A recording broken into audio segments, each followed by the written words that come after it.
Hi friends, అందరూ ఈ యొక్క హాస్టల్ వెల్ఫేర్ జనరల్ ర్యాంకింగ్ లిస్ట్ను ఎలా చూసుకోవాలి అంటున్నారు. ఏం లేదు, మీ మొబైల్లో ఉన్న క్రోమ్ బ్రౌజర్ ఓపెన్ చేసి ఇట్లా సెర్చ్లోకి వెళ్ళిన తర్వాత మీకు ఇక్కడ టీఎస్పీఎస్సీ అని కొట్టండి. క్రోమ్ బ్రౌజర్ ఓపెన్ చేసుకొని సెర్చ్లోకి వెళ్ళి ఇక్కడ టీజీపీఎస్సీ అని కొట్టండి. టీజీపీఎస్సీ అని కొట్టగానే ఇట్లా ఓపెన్ అవుతుంది. ఈ ఓపెన్ అవగానే ఇక్కడ ఫస్ట్ పేజ్లో లింక్ వచ్చేది టీఎస్పీఎస్సీ. ఈ టీఎస్పీఎస్సీని ఓపెన్ చేసుకున్న తర్వాత మీరు ఇట్లా కనిపిస్తుంది మీకు website home page, Telangana public service commission. ఇక్కడికి వచ్చిన తర్వాత OTR new registration edit OTR అని వెబ్సైట్ అని ఇట్లా వస్తుంది. ఇవన్నీ మీకు అవసరం లేదు. ఇట్లా కిందికి వచ్చిన తర్వాత అదర్ సర్వీస్ కింద హాస్టల్ వెల్ఫేర్, ఇక్కడ చూడండి, hostel welfare officers general ranking list అని ఉంటుంది. దీని కిందనే ఇంకోటి కూడా ఉంటుంది. ఏమని చూడండి, download response sheets with final key hostel welfare అని కూడా ఉంటుంది. ఓకే, అదొకటి. ఇంకోటి కూడా దీని కింద వేరే ఉంటే మీకు అవన్నీ ఏం అవసరం లేదు. ఇక్కడికి వచ్చిన తర్వాత ఈ hostel welfare officers general ranking list పై నొక్కండి.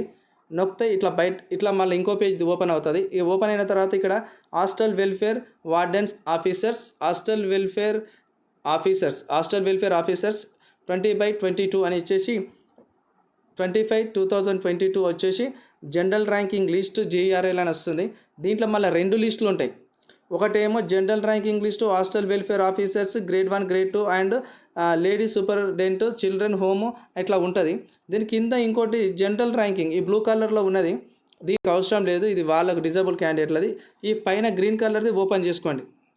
ఓపెన్ చేసుకుంటే ఇట్లా జనరల్ ర్యాంకింగ్ లిస్టు నేను ఆల్రెడీ డౌన్లోడ్ చేసుకున్నా కాబట్టి నువ్వు ఆల్రెడీ డౌన్లోడ్ చేసుకున్నావు, మళ్ళీ డౌన్లోడ్ చేసుకుంటావు అని అడుగుతుంది. అట్లా మన బ్రౌజర్ అవసరం లేదని ఇట్లా డౌన్లోడ్ చేసుకోండి.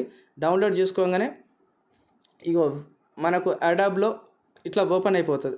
ఓపెన్ అయిపోయాక మీరు ఓపెన్ చేసుకుని హ్యాపీగా మీరు ఇక్కడికి వచ్చిన తర్వాత మీకు ఇలా ఓపెన్ అయిపోయాక ఇక్కడ ఎట్లా చూసుకోవాలని మీకు ఆలోచన వస్తుంది. ఏం లేదు, ఇక్కడ దీని మీద ఇట్లా నొక్కేస్తే ఇక్కడ సెర్చ్ వస్తుంది. సెర్చ్లోకి పోయిన తర్వాత ఇక్కడ మీకు ఏది ఉంటుందో మీ హాల్ టికెట్ నెంబర్, ఉదాహరణకు ఇట్లా 1, 2, 3 అని ఇక్కడ కొడతారనుకోండి. కొట్టిన తర్వాత ఇక్కడ సెర్చ్ నొక్కితే డైరెక్ట్ తీసుకెళ్తుంది. ఇక్కడ పడ్డ చూసినరా ఇట్లా ఈ మార్క్ ఇట్లా మీకు ఎన్ని మార్కులు వస్తాయో అక్కడ అట్లా చూపిస్తుంది. అట్లా చూసుకోనండి, ఈజీగా మార్కులు తెలుసుకోనండి, ఈజీగా మీకు అవకాశం ఉంటుంది. మీ అవకాశాన్ని మీరు ఉపయోగించుకోండి.